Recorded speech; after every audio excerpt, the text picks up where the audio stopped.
Hello everyone and welcome to this webinar where we're going to talk about a Lauterbach Mixed Signal Probe and how it can be used as logic analyzers with real-time trace in one tool. Before we get started, some practical things here during the webinar. If you have any question, please type them in the chat and we will answer them at the end. And the webinar will be recorded and you will get be able to download the video afterwards. My name is Kristoffer Martinsson and I work at Know-How Solution. And I'm here today with Aki Salminen, my colleague, and he will make the main presentation today. But I will start with just a very short introduction to Know-How Solution. So we at Know-How, we are a company that has been around since 1981. We are roughly 20 employees in the Nordic countries. So we have offices in Finland, in Espoo in Finland, and in Copenhagen in Denmark, and also on our headquarters in Malmö in Sweden. What we do is that we focus on helping our customer to increase their productivity and produce software with higher quality and make sure that they can comply to different standards and regulations.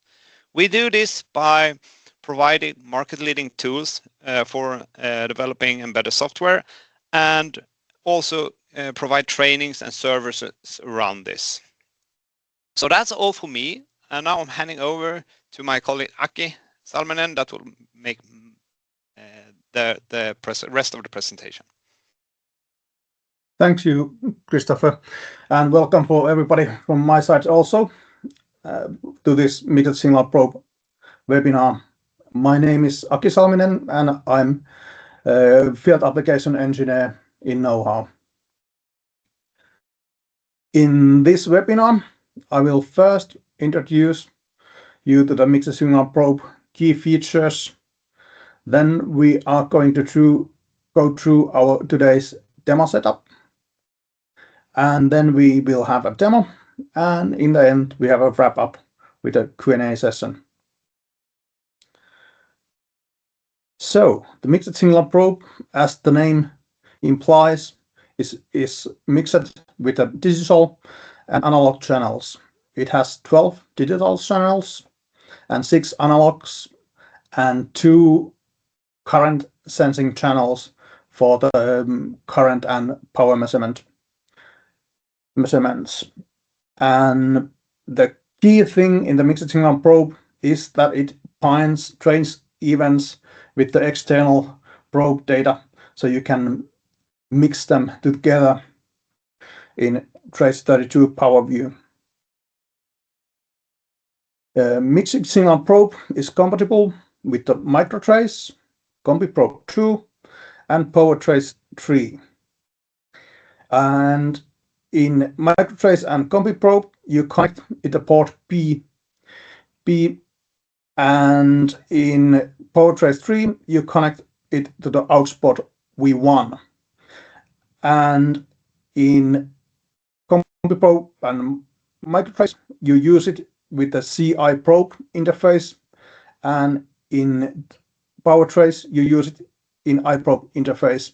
This enables you to have 2 Mixed Signal Probes, so you can have a CombiProbe 2 and then PowerTrace 3 connected to it, and both devices can have Mixed Signal Probe, and you can interface them in one Power View interface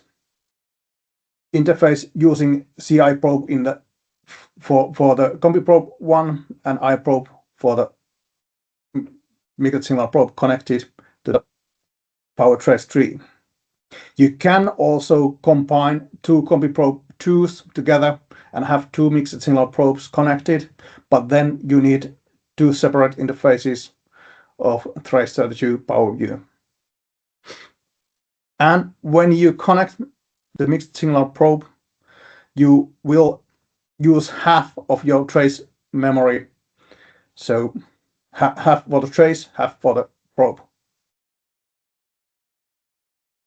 So in today's demo, we have MicroTrace, I don't have test camera, so we have to just look the image. Microtrace and mixed signal probe connected to the port P here.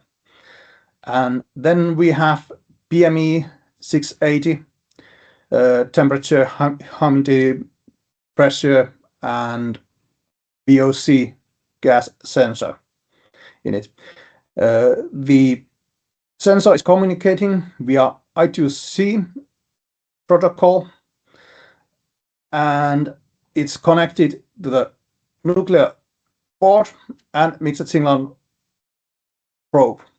And it's connected so that the signals are connected to the digital and analog pins, so we can later see in the demonstration in both analog and digital view of those signals. And then there is a CMM scripts doing in this demonstration installation of windows and trace and things. So in this demo, I will first introduce you to the application, how it's working, what it's doing. It's a very simple application. Then I will show simple temperature trigger example. And then we will go for the power visualization. I have some resistor connected to the PME sensor, so we can measure voltage drop, and via that the power and current. Then we are going to view I2C signals in digital and analog format, and bit talk about the pull-up resistors. And then we have I2C protocol level view and how it tracks for the trace symbols, this digital view of the bus and the source code. And in the end, we also include the registers, CPU registers for I2C, TX and RX. So let's go to the demonstration. Here I have trace power view, and I have loaded the firmware, and we are ready to execute the application. When we run the application, it's the simple application printing temperature, humidity, pressure, and gas value to the serial. And here we can see in trace watch for the global variable for the temperature. And for the first demonstration of the sensor, we could set breakpoint for the temperature with condition, and let's have it on the watch temperature. We are on the over 30 degrees. And when we run the application, I have the sensor in the table. I will warm with my fingers. So I have warm fingers, and I will touch the sensor.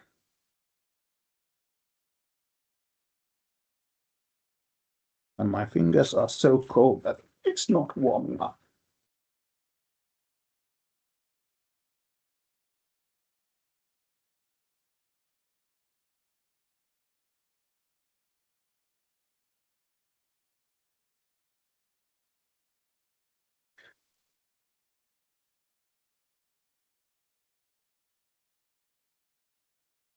My fingers are so cold that I don't get it to trigger. But let's continue with the demonstration. I will remove the breakpoint.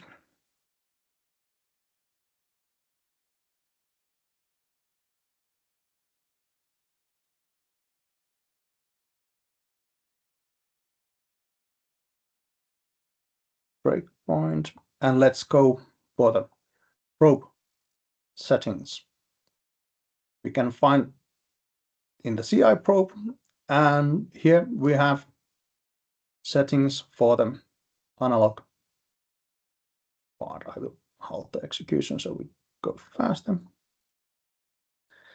And as I said, I have a sound resistor set to the PME sensors VCC line. So I have I0 cables connected both sides of the resistor. So when I give the resistor value,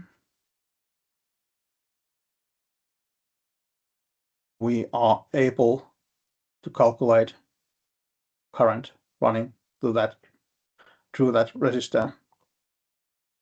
And then we have virtual line, and I will set our voltage reference, and we get the power measurement. Now we can go here and select graph for the analog view of the power signal. And I will add zoom trace for this, zoom track for this.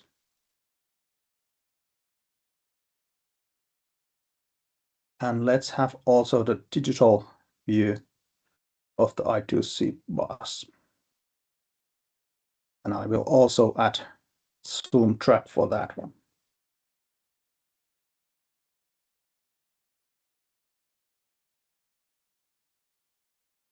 And now I will initialize the buffer, and let's do short sample run.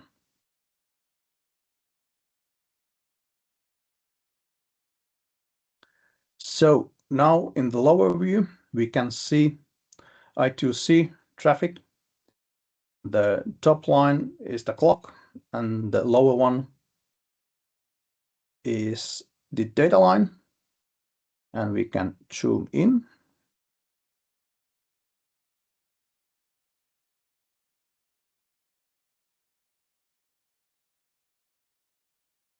Let's go there.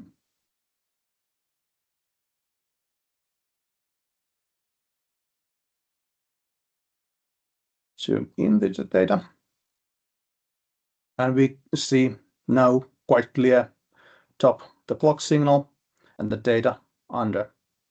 And if I click here, we can see the power consumption in the top in the analog view. And it's slightly going as our signal is going up and down. It's also going up and down. I will zoom still a bit. But if we zoom out,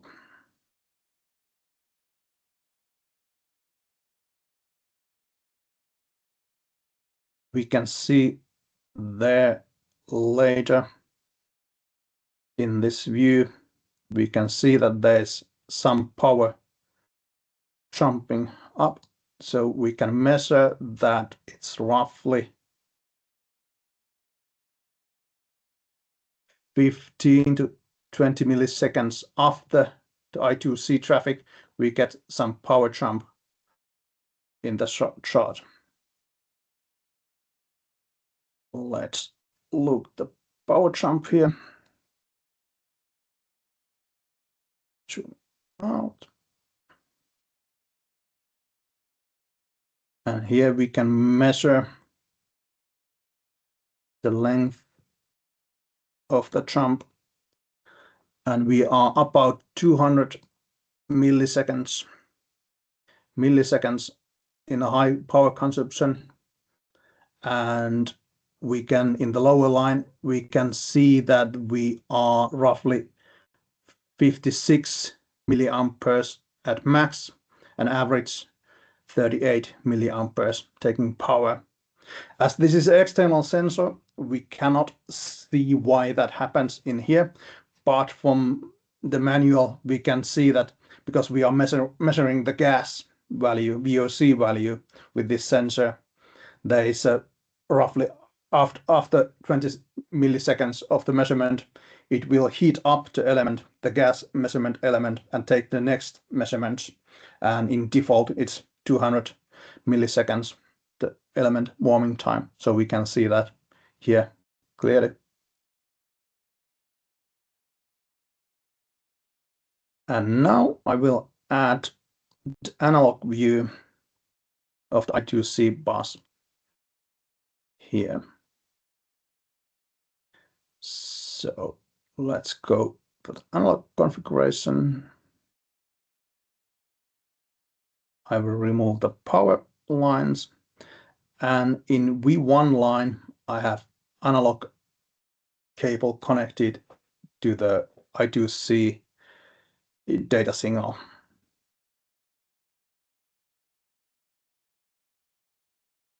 Let's init the buffer and take short sample.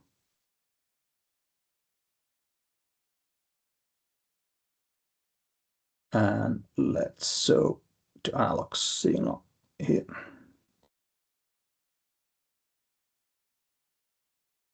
Move it in the top, and I will add tune trace void,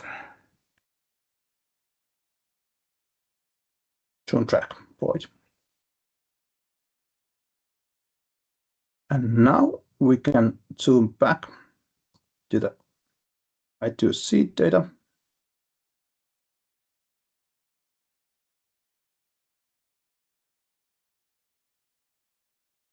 And now when I click the data, also the analog view updates.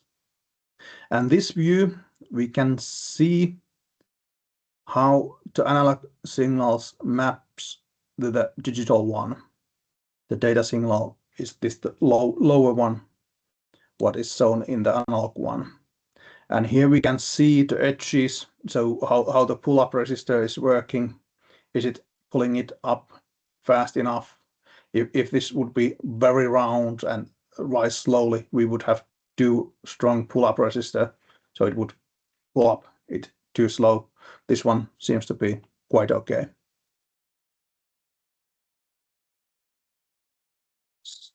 So next one, we will go for the protocol view. These ones. And let's init trace. And let's have some windows for protocol view.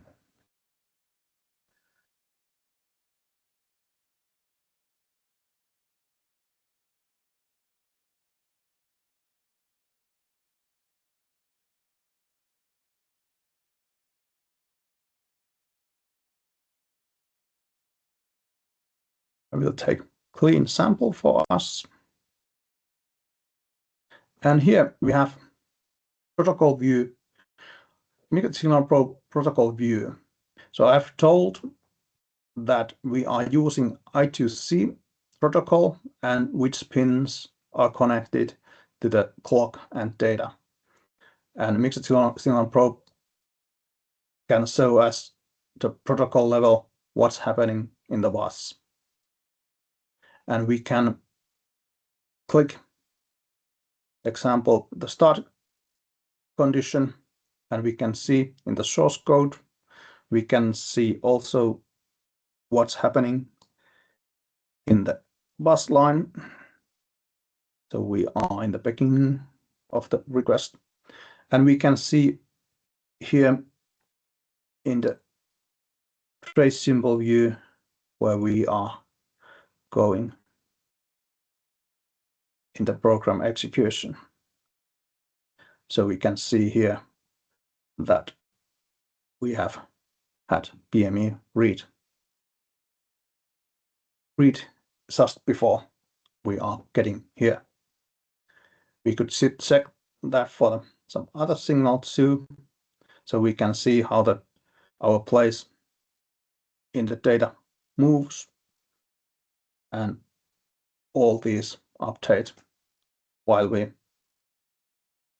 click anything. We can also in the signal we can click here and we can see where we are going in the protocol view protocol view in source code and in the symbol tracking.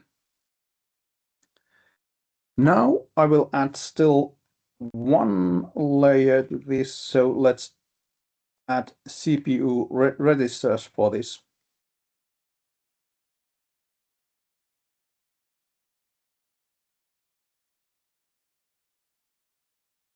And I need to take a short sample for it.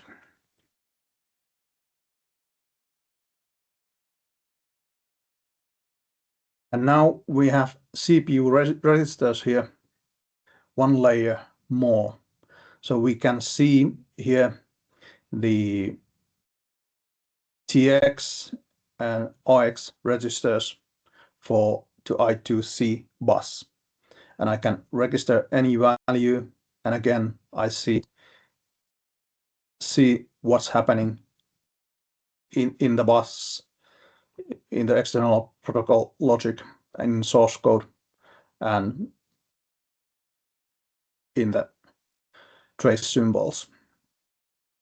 The registers can be found from preprials and I2C, and we are using I2C2 in this example.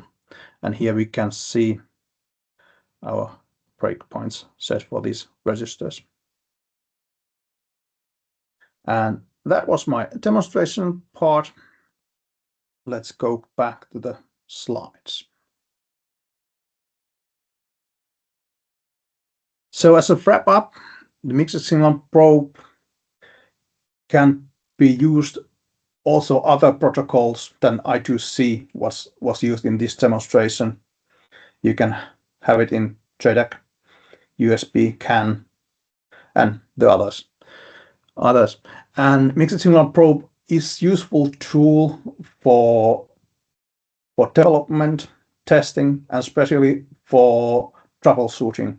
You can get a view of the integrated view of the external signals and what's happening in your device. There is a short list of things I used in this demonstration, so you can use it later. One quick place to find how to have some starting point for using it. And now it's time for the Q&A. You can type your questions in the chat. Yeah, feel free to add your questions. We already have a few questions here in the chat, so I will try to read the questions here, and then okay, you will try to answer them, so to say. The first question here is, you said signals from the I2C sensor were connected to both digital and analog pins on the debugger, but can the analog pins be used to calculate the digital signals using arbitrary thresholds for low and high levels? Yes, they can, and they are in the probe. They are the digital view of the signal is just that. So there is a threshold in the default 1.4 volts where it just triggers the square wave in the digital view. But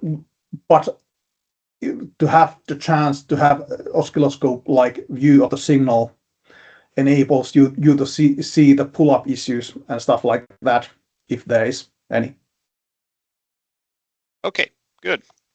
And some more questions here. Can you breakpoint into external signals like digital I/O or analog I/O? So I suspect the question is if you can trigger on when something happens on the analog signals, so to say.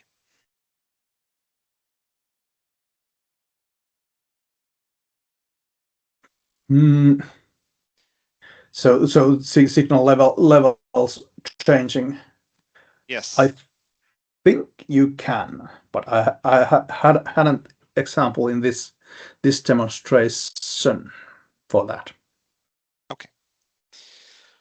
How about if can you measure multiple SPI buses simultaneously? So how I interpret this to get a protocol view for more than one SPI bus at the same time.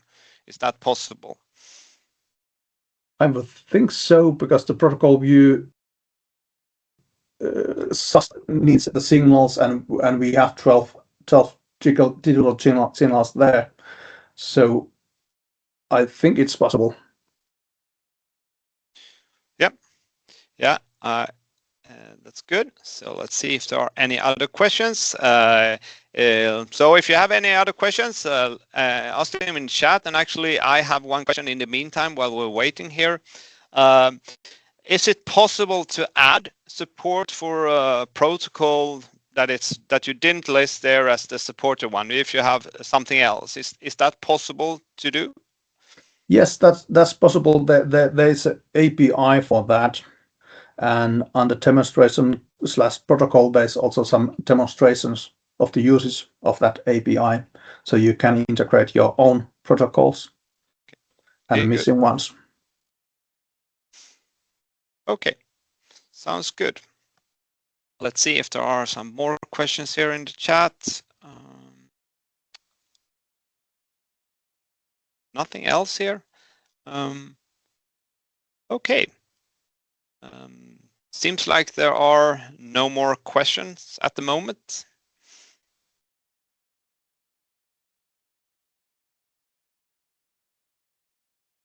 Okay, so I will wrap up with the final takedowns.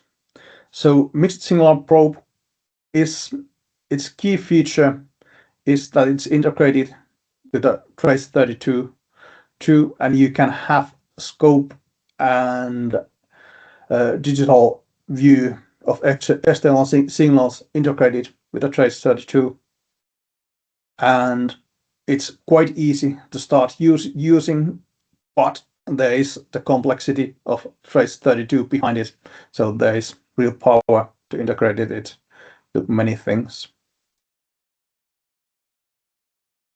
Yeah. So thank you. Yeah, thank you, Aki, for the webinar, and thank you everyone for joining this webinar. If you have any other questions, then feel free to contact us, and we will help out with anything related to Lauterbach Mixed Signal Probe or any other topics, so to say. So feel free to reach out. So thank you very much for joining.